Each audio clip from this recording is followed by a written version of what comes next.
Welcome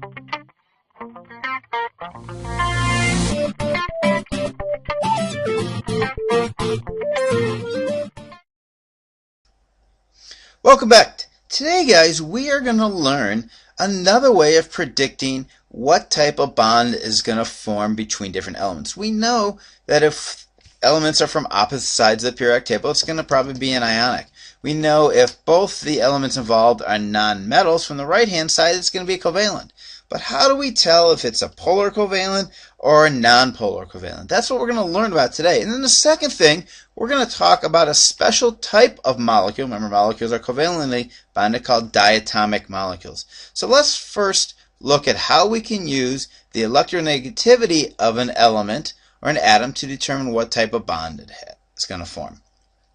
So what electronegativity is, it refers to the amount of attraction that an atom has for an electron. How tightly is it going to hold on to it? Is it more likely to hold on to it and then maybe it's going to share it more? Or is it more likely to give it up? Okay. And what we can use is this electronegativity value of two atoms. So what we do is look at the difference between the electronegativity values of two atoms to determine what type of bond it's going to form. And we have a chart that we actually look at and compare these values to. So let's talk about some trends first. What we see is that as you go from the left-hand side to the right-hand side of the periodic table, going across it, the electronegativity increases. So the right-hand side of the periodic table generally has a higher electronegativity value than the left-hand side. And then as you go from the bottom of the periodic table towards the top, the electronegativity increases. So left to right it increases, and bottom to top. Okay, for all you visual learners, here's an example here. As we go from the left-hand side to the right-hand side, the electronegativity increases. As we go from the bottom to top, it increases. Well, look at here. So fluorine, in theory, should be our greatest electronegativity value. Francium, the least. Now, what about the noble gases? Remember, they are a full valence shell, so they're not going to give up those electronegativities, or excuse me, give up those electrons or take any in. So we don't really look at those as far as electronegative values. Here's another way, just a single arrow. Think of it this way. It increases as you go up and as you go from left to the right. Okay, now here are those values. You will not, I don't expect you to memorize these values. When we're using these, I will give them to you. But as we said, francium has a value of 4.0, fluorine has a value of 4.0, where francium has a value of 0.7. So we did see it did follow a trend where it increases from left to right. Look at lithium is 1, fluorine is 4. Down here, francium 0.7 up to hydrogen 2.1. And so to figure out what type of bond is going to form, we're going to take the electronegativity of one atom, compare it to electronegativity of another, find out what the difference is, and then place that into our value system and see what works. So here's our chart we're going to use for this. Okay, make sure you get this copied down because you will be responsible for it. So if the difference between the two values is less than 0.4, we're going to form a non-polar covalent bond. That means they're going to share them equally. Example of this was the chlorine-chlorine we did in the last video. If that value is between 0.4 and 2.0, we're going to form a polar covalent where they're not going to share equally. Okay, we see hydrogen, oxygen here. We talked about water being a polar. And then if it's greater than 2.0, okay, we're going to form an ionic, such as sodium chloride. Yes, you can probably tell most of these just by looking at where they fall on the periodic table. But what if I just gave you the values? Okay, then you could use this chart to figure out, is it going to be polar, nonpolar, ionic?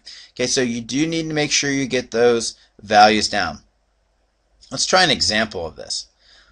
So what type of bond will exist in a molecule made up of one carbon atom and one oxygen atom? So what we need to do then is find out the value. So carbon has an electronegativity value of 2.5.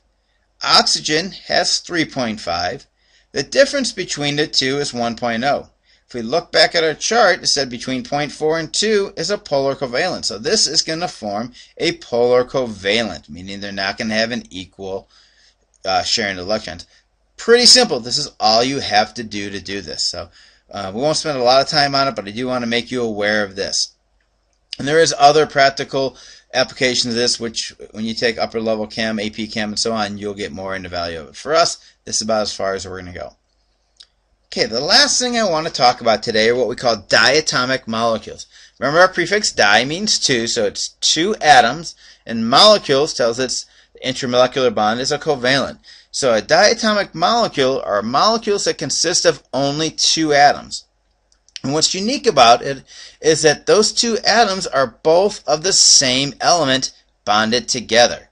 Okay, so for example, oxygen that we breathe, O2, is a diatomic. Generally, when we find it by itself, not bonded to anything else, it's going to be in the O2 form.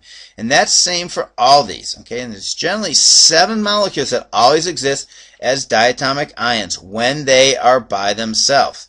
This is going to come in really important when we start writing chemical formulas. When we say nitrogen combines with such and such to form something, you're going to need a nitrogen. It's just not N, but it's the N2 because it's by itself. And here are 7 diatomic molecules. This is also on the back side of your polyatomic sheet, by the way. It's bromine, iodine, nitrogen, chlorine, hydrogen, oxygen, and fluorine. And what we mean by diatomic is when they exist in nature by themselves, not bonded to anybody, they're in this, that they have a 2 subscript. And we don't say dibromide or anything. It's just bromine, iodine, nitrogen, chlorine, hydrogen, oxygen, and fluorine. Okay, one way to remember these, we call these the Brinkelhoff molecules. Okay, it spells the word Brinkelhoff, B-R-I-N-C-L-H-O-N. If you can remember Brinkelhoff, you can remember these 7 different elements here.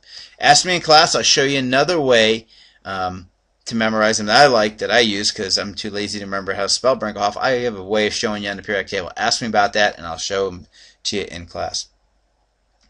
Alright, today guys we learned how to use electronegativity to predict what type of bond will form between different elements. Remember, if it's less than 0.4, it's going to be a nonpolar covalent. If it's between 0.4 and 2, it's generally going to be a polar covalent, and it's above 2, it's going to be an ionic bond. So you can always check yourself. Look where the elements fall on the periodic table. Does the answers you got make sense? Now sometimes in the borders between these different things we'll see some overlap and things that may not technically maybe 0.4 and it's technically maybe a polar covalent versus nonpolar. We're not going to worry too much about those. I'll give you clear examples. But you should be able to tell that if something comes from the left side of the periodic table and something comes to the right, it's going to be ionic. Okay, double check yourself that way. Or if both molecules are from the right, you shouldn't get an answer of ionic, it should be covalent. Right. Then we also learned about the diatomic molecules, the 7 molecules that when they're found by themselves in nature, they're generally bonded to themselves. So remember, memorize Brinkelhoff, that will help you. Okay guys, I'll see you in class. Take care.